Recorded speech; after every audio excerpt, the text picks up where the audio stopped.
Are you someone who noticed that you are losing out your hard-earned money despite possessing a wide range of assets?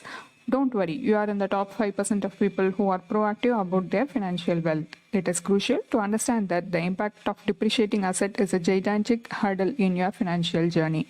Let us understand how to tackle this gigantic hurdle called depreciating asset on the path to financial success. Welcome to holisticinvestment.in.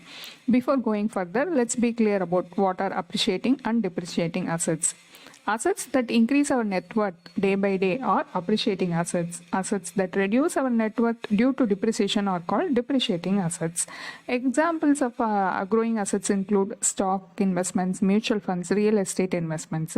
There is a high chance of value appreciation in the long term. Examples of depreciating assets include cars, cell phones, electronic devices, and home interior decoration. Their values are generally decline in nature. Next, impact of depreciating assets. Do you know how the depreciating asset impacts your net worth?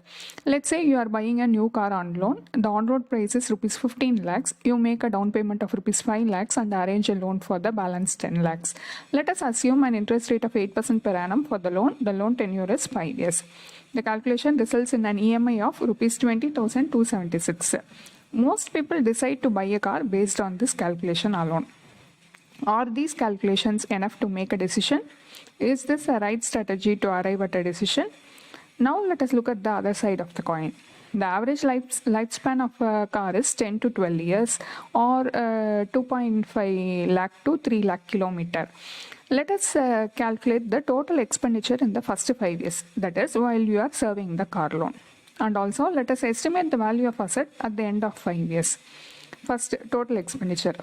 5 lakhs for down payment, 10 lakhs for a loan, 2.16 interest amount, 2.16 lakhs interest amount. Along with that, you incur repair and maintenance cost and insurance. The total expenditure will be at least rupees 20 lakhs. Next, estimating the value of asset at the end of 5 years. The insurance companies generally comment that the value of car will depreciate by 50% in 5 years. So the value of the car at the end of 5 years is only 7.5 lakhs. But the total expenditure for the car amounts to rupees 20 lakhs. As a result of investing in a depreciating asset, you incur a loss of 12.5 lakhs. Let's say someone invests the same amount in an equity mutual fund, rupees 5 lakhs as an initial investment and rupees 20,276 per month as SIP. At the end of 5 years, with a return of 12% on investment, the value of equity mutual fund investment is 25.60 lakhs. In the case of a car, which is a depreciating asset, the value is 7.5 lakh. But in case of equity mutual fund, which is a growing asset, the value has increased to 25.60 lakhs.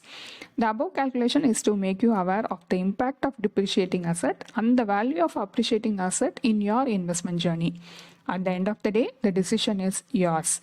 Based on the personal needs, lifestyle, and convenience, the decision of buying a car is yours. However, it is important to keep in mind that you are buying a depreciating asset. It is also important to make sure that the allocation for growing asset is comparatively high in your portfolio.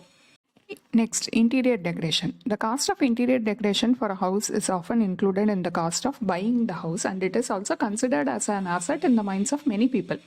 For example, you buy a flat worth rupees 1 crore for 1000 square feet. You spend rupees 20 lakhs for interiors. After 5 years, you plan to sell the flat. The flat without interior decoration is being sold in the market for rupees 1.3 crores. The price of your house with interior decoration will be almost the same. You cannot bid a higher price.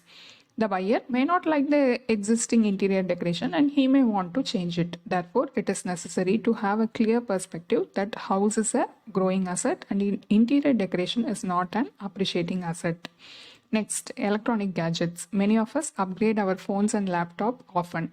Do you think it is necessary?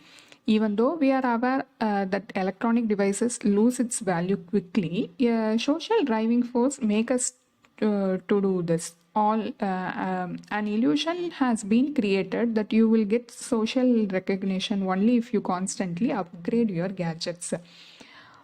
Next, buying assets through debt. It is important to remember that when you buy assets through debt, you are paying more than its actual value because interest is an added cost. Apart from taking a home loan for a living, you should avoid buying other assets such as car, electronic gadgets through debt. When you invest in a growing asset, compounding interest works in your favor. When you take a loan, compound interest works in favor of your bank and works against you. Always remember that compound interest, which is considered the eighth wonder, should be invested in growing asset to work in favor, in your favor. Next, depreciating assets and social recognition. Depreciating assets like flashy cars, luxury interiors, and the latest smartphones often serve as a symbol of vanity and status. They attract attention on social media, drawing likes and shares. This social pressure drives us towards these assets, even though they lose value over time. Constantly purchasing flashy, depreciating assets only add to debt. Additionally, excessive use of gadgets like cell phones, laptop, and smart TVs can harm our health. It is time to wake up and prioritize what truly matters for financial well-being. Next, growing assets. I hope now you have a better understanding about appreciating and depreciating asset. Let us take one step further. Let us have a deeper look on what kind of growing assets to hold in your portfolio to increase your net worth every year. Some growing assets may appear to be growing on the surface, but they are depreciating inside. This may not be visible. A real growing asset is the one where the after-tax return on investment is more than the inflation rate. For example, someone invests rupees 1 lakh in bank FD with an interest rate of 8% per annum. He gets rupees 1 lakh 8,000 at the end of the year. If he comes under 30% slab, he will pay an income tax of rupees 2,400 on the interest income of rupees 8,000. After deducting the income tax, he is left with rupees 5,600. If the inflation rate is 6%, the investment has lost its buying power by rupees 400. Our mind calculates the return as rupees 8,000 and miss out the tax liability and inflation. It creates a false impression that our investment has grown. We would like to conclude. In the context of appreciating asset, equity mutual fund schemes have been a boon for investors who invest for the long term. They earn more returns even after taking into account the income tax and inflation. Thus, they are real growing assets. They increase our net worth. Let us invest in growing assets that will truly increase the value of our asset and avoid the illusionary trap of depreciating assets. A detailed blog post on this topic is available in our website and the link is given in the description. Hope you like this video. If you have any questions related to this or any other investment option or related to your financial goal, don't hesitate to book a free appointment with our financial planners. The link to the free booking is given in the description box below. Also, will you be interested to attend any insightful investment webinar? Then feel free to register for the upcoming enlightening investment webinar. It is completely free. The registration link for the upcoming webinar is also given in the description box.